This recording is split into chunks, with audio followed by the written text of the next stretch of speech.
Good afternoon, everyone, or good evening, I guess I should say. So yeah, Board of Zoning Appeals. So I actually get to have the fun of two committees. Board of Zoning Appeals is the first one. So Paul Benson actually back there, he's the staff representative to it.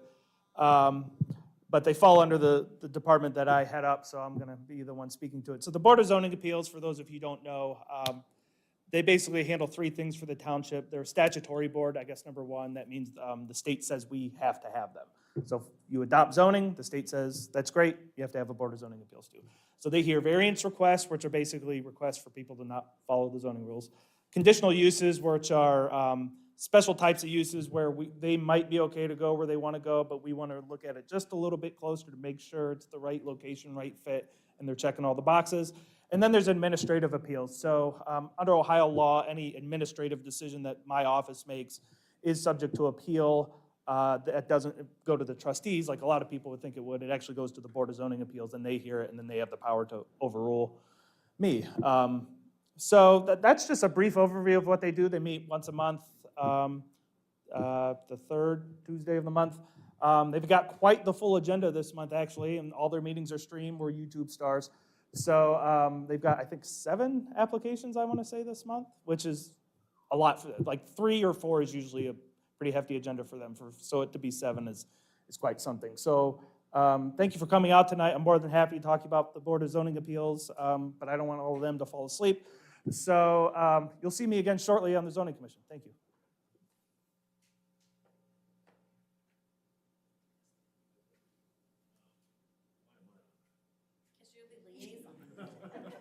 Did you forget about us? So I'm Leslie Strader. I'm Leslie Strader. I'm the communication and new events director.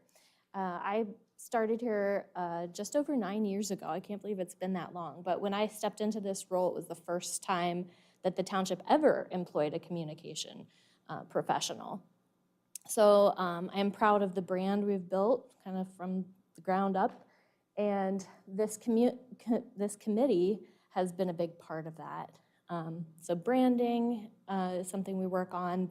One of their most notable projects that they've assisted me with was the big gateway sign just north of UDF that I think turned out really beautifully.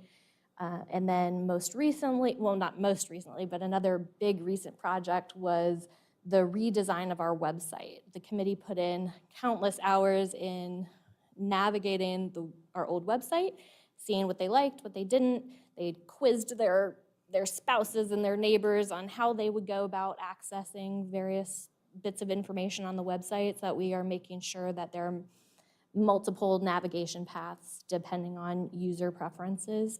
And I think the end result, our newish now website, is a very functional, beautiful design that represents our community in the way we want to be represented.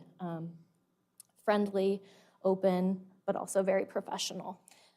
So I work just half-time, and I have a small committee, but they are like, they're my coworkers, they're my team, and I'm very grateful for them, so thank you.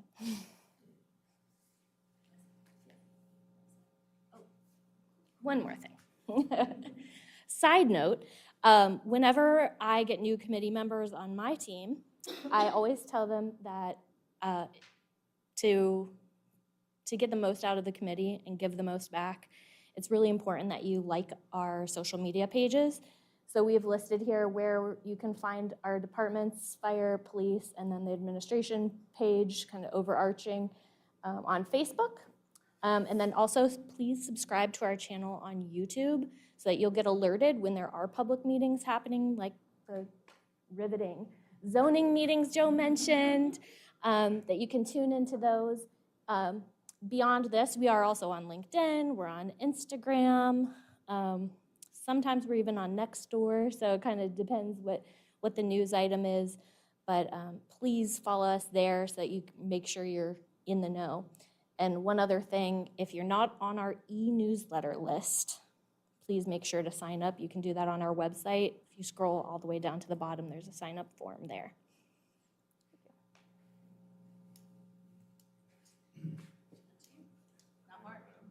Hey, you're on this one too. That's what happens during the meeting. You can get elected to all the committees. Good, good evening, everybody. My name is Joe Ponzi. I'm the fire chief. I've been with Genoa Township since 1993.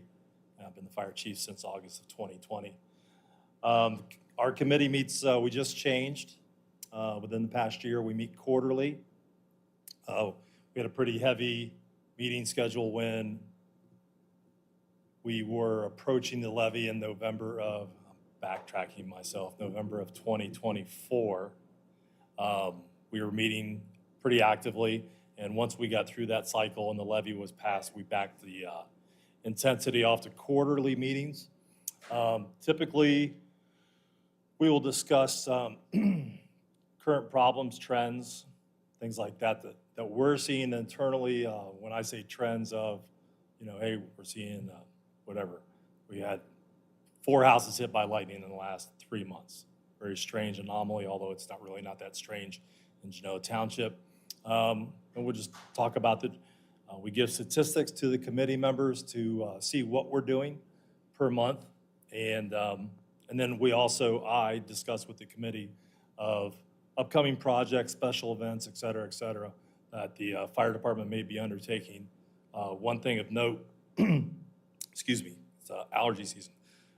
We are actively exploring right now of whether we're going to undertake a strategic planning process and hire an outside consultant to come in and develop a strategic plan for the fire department. It was something that was discussed prior to the levies and something that I told the trustees that I would follow up on once the levy passage was done, and we continue to work on that. So I think that's about it. Anything you want to add? No? Okay. I didn't think so. Nice job. How's that? Good evening. I'm Lauren Fitzpatrick. I'm your Director of Roads, Parks, Buildings and Grounds. Cemeteries is it? Everything. Cemeteries is in there with Buildings and Grounds, so yeah.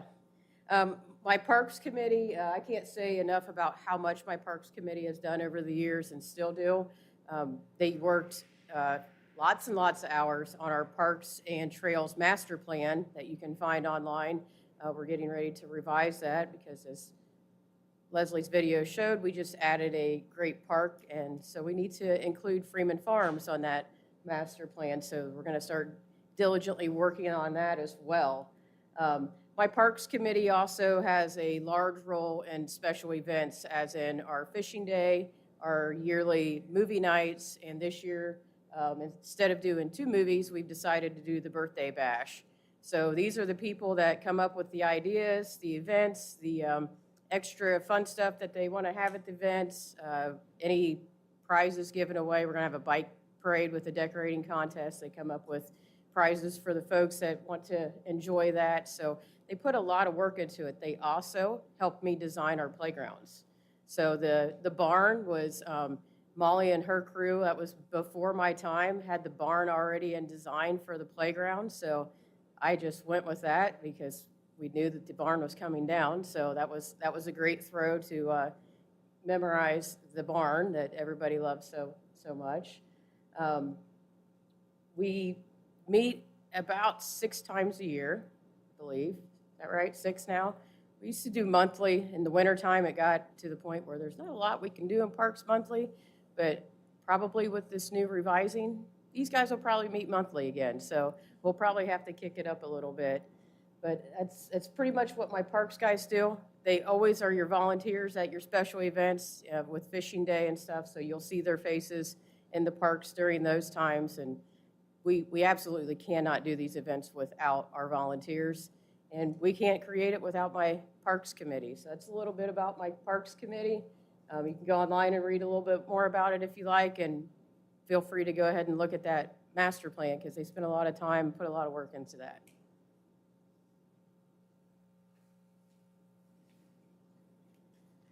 Good evening. My name is Jim McMillan, and as they pointed out in the state of the township, I started in 2000 as a volunteer police officer.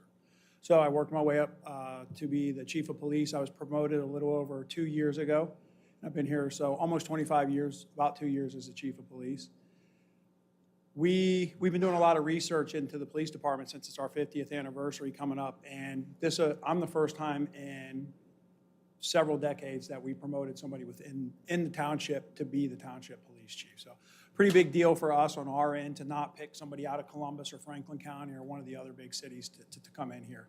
And they also pointed out in there the education at the police department. So over the last 6 to 10 years, we saw what was happening where bringing outside people to be in charge of our police department, to be in charge of our community, and we wanted to change that. So right now we have at the police department, I think, so next Tuesday, I'm going to get approval to have one of our officers' masters recognized. He's actually had it for 2.5 years, but it took me that long to get him to fill out the paperwork.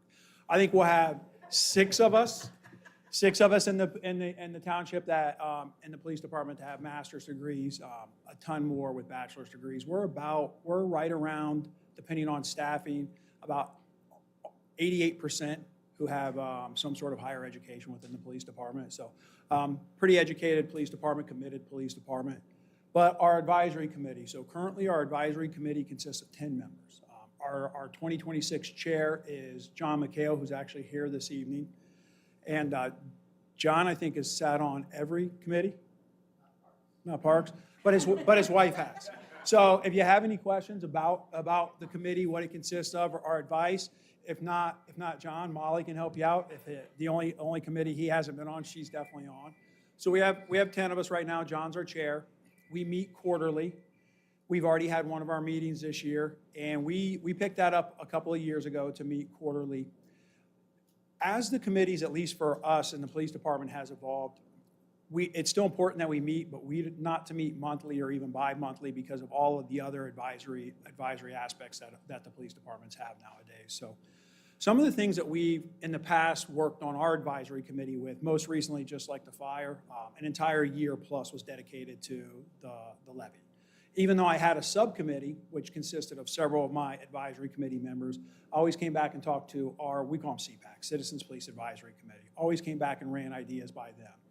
But go back a little bit further, some of the things that we ran through our committee is when we wanted to move from an internal vest to external. So if you guys have seen our police officers, you'll notice that all but one patrol officer wears an external vest. We started out with our advisory committee, and that was several chiefs before me, working on how the citizens would react, what our advisory committee, and then they helped take that to the Board of Trustees at the time to make that transition. A couple of years ago, we added a new sight to our pistol, an optic. It's a big deal to switch over from the traditional iron sights from what most people would recognize to what we currently use. And we did a lot of work with our advisory committee on that, showing them statistics and safety, how the training would work, and then they helped us take that to the Board of Trustees to also bring a citizens aspect of it. So there's 2 relatively, big things that we did. While we don't have those type of monumental things to work with our advisory committee all the time, we do take them and try to keep them up to speed on our current trends, maybe new programs we're working on. I'll bring in my ops commander and maybe have her talk about what we're doing for our traffic complaints, things that we're taking a lot of citizens, just to run ideas past them, keep them up to speed with what we're doing. One of the big things for us, and I had already kind of mentioned it with our advisory committee, even though we may not meet every month and we don't always have those huge things such as working on an external vest, they make up almost all of our subcommittees. So when we do need a levy advisory committee or we do need a special meeting for a very particular thing, we know we can rely on them because they have that background and that interaction with us all the time. So a little bit about the police advisory.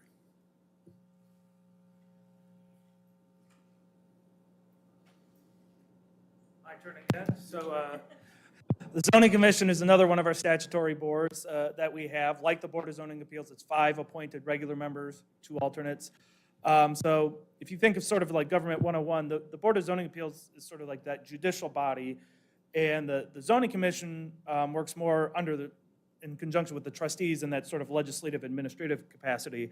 So the Zoning Commission's charge is to help develop the comprehensive plan, help develop and amend the zoning resolution, and then they have to review all like zoning development applications for the plan development. So that's our rezonings, final development plans, and final development plan amendments.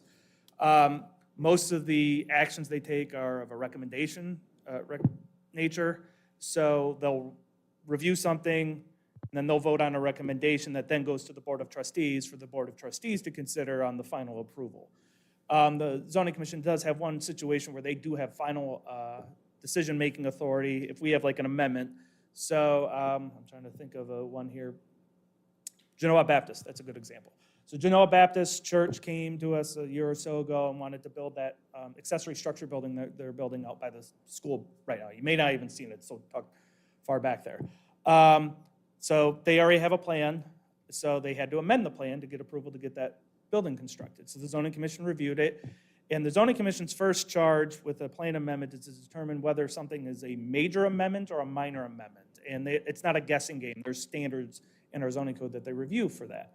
And they determined, given the scope of the development, the size of the proposal, and everything else that was going on, that they declared it a minor amendment. So when something's declared by the commission a minor amendment, they do have the authority to make the final decision on that. And they did obviously vote to approve it because you see it being constructed. And that's a way that we try to keep what I would call really small things out of, the trustees have their eyes and hands into a lot of things, and zoning included, but there are certain things, of such small nature that they've told the zoning commission, we trust you to take care of this, and we'd like you to sort of be the final decision maker on this, just to try to keep things a little bit more efficient for the board and efficient for the applicants and the community as a whole. So the zoning commission meets, again, monthly. If they have applications, they've canceled their last couple months of meetings because they haven't had anything. But it's usually the second Monday of the month, 7 o'clock here in this room. So I think they are meeting next month. They do have minutes to approve, and they need to reorganize for the year. So my boards have rules of procedures documents that they use to run how they operate their meetings, which we might touch a little bit on one of the next slides. And one of the things says every April or spring that they need to reorganize. So they'll appoint a new chair and a new vice chair, or they'll retain the current chair and vice chair, whatever they decide to do. But yeah, the commission historically has been a very busy group. Of the meetings that we've had that have a lot of people at them, they tended to be the zoning commission meetings. And those are probably a lot of the ones you've heard about on social media and seen online people talking about. So also, I'm sorry, I forgot, everyone was talking about sort of their background.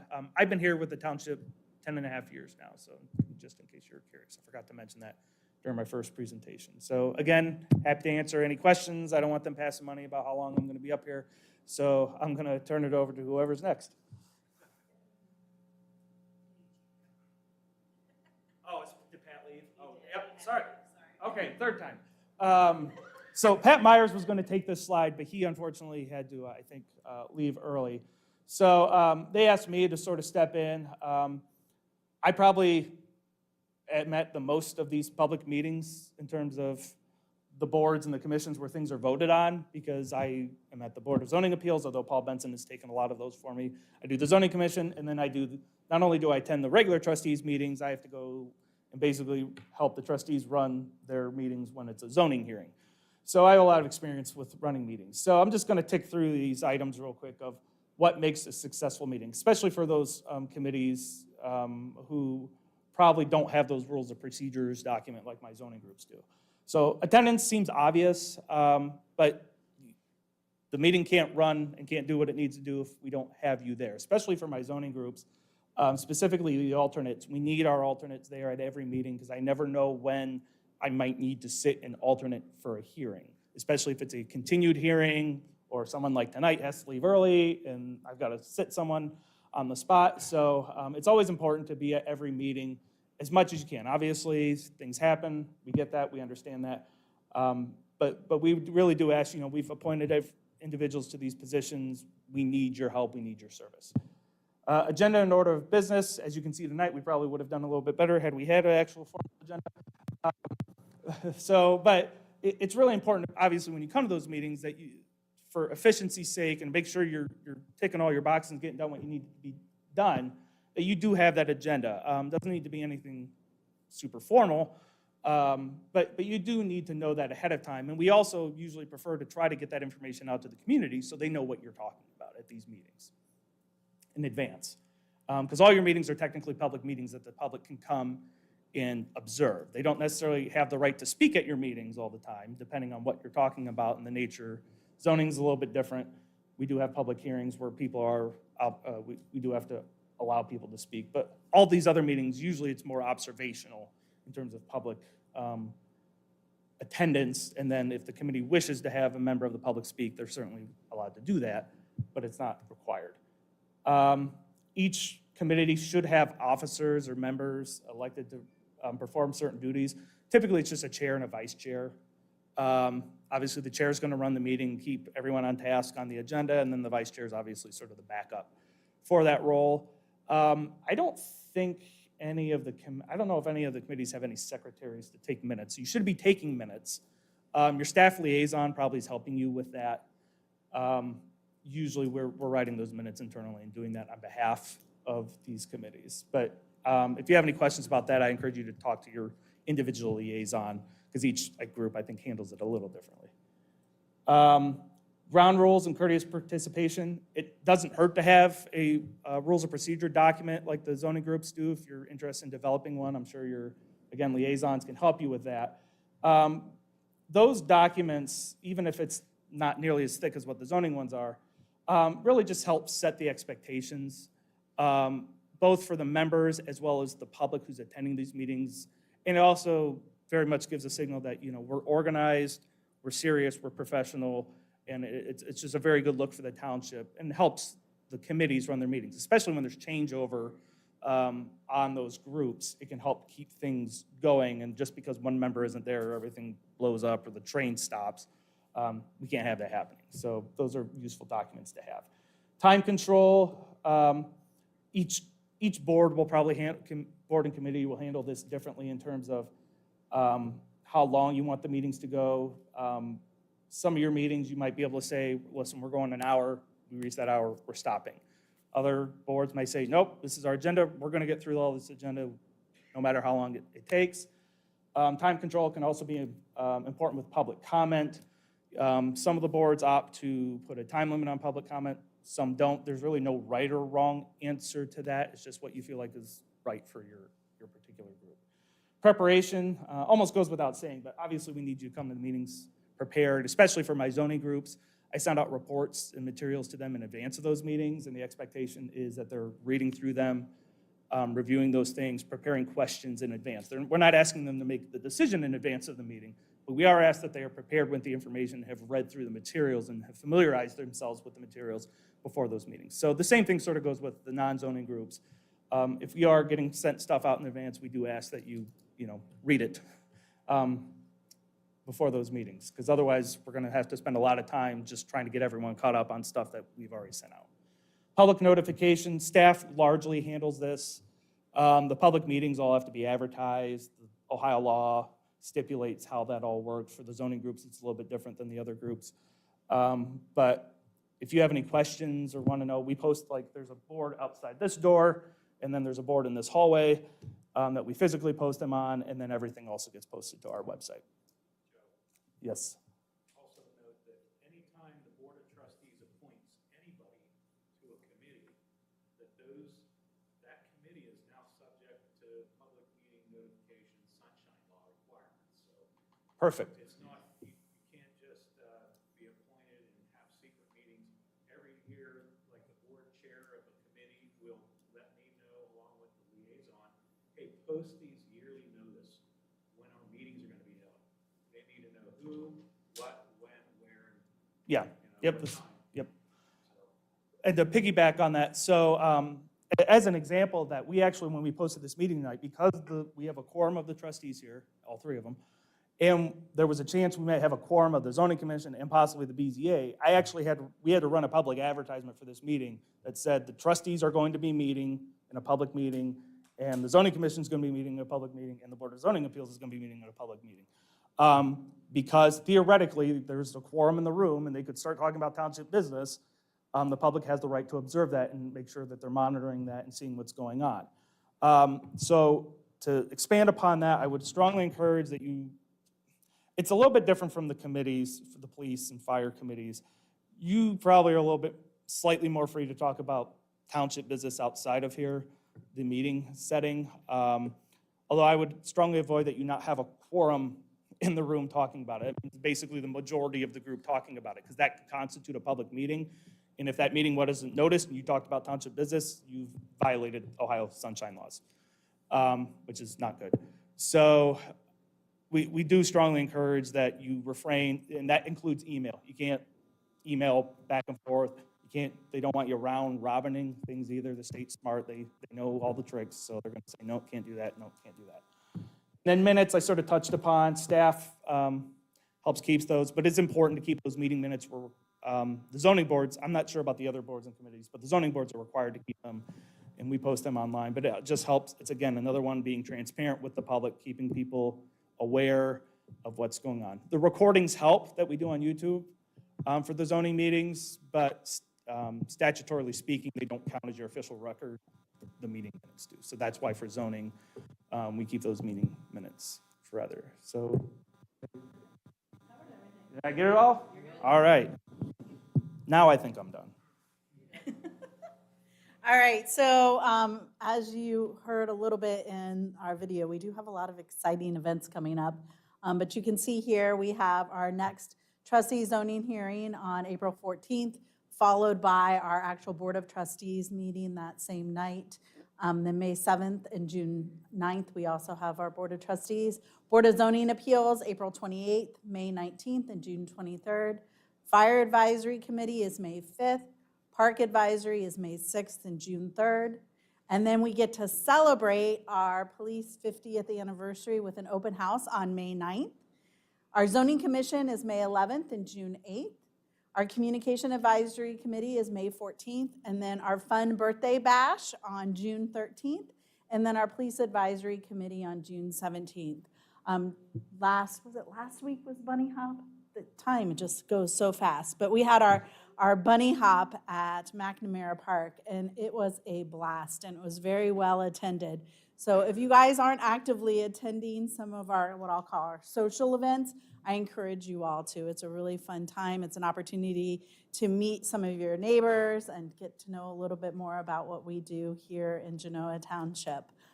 So I think that's everything on the, one more slide? Okay. All right. So do you guys have any questions for us that we can answer? Anybody? Well, staff will be around. Yes. After. Okay. Yeah, go ahead. Yeah. If you're gun shy and don't want to ask in the group, staff will be here for a little bit. And I encourage you to introduce yourselves and mingle afterwards. Another reason we wanted to get everyone together. I don't know if you witnessed, but we have a pretty good group here, staff. One thing that I don't know, I just didn't know before becoming a trustee is how awesome our staff is. When you get in the weeds with them, and they love Genoa. Several, like we said in the video, several of them live in the township. But since I've been a trustee, I've been here 6 years. I've hired Chief McMillan, Chief Ponzi, Lauren, all of those new department heads, and I just love the camaraderie, the cooperativeness. They all work together. It's just fantastic. So we really have a great staff here. So we welcome you. We're excited that you want to get involved in your township government. So yeah, you have anything you want to say? So I'm Mark, and I want to thank all of you for volunteering your time. It's important, and I don't want you to dismiss how important it is. Just a brief history. I approached the township. I moved my family here in 2002. I had 2 young daughters, and after 5 or 6 years, I felt like I could provide some value to the township. So I came and offered to sit in a position like you're in. The only opening they had was on the Technical Advisory Committee. They didn't know that I had to rely on my 6-year-old to tell me how to use my smartphone. That was my extent of my technical abilities.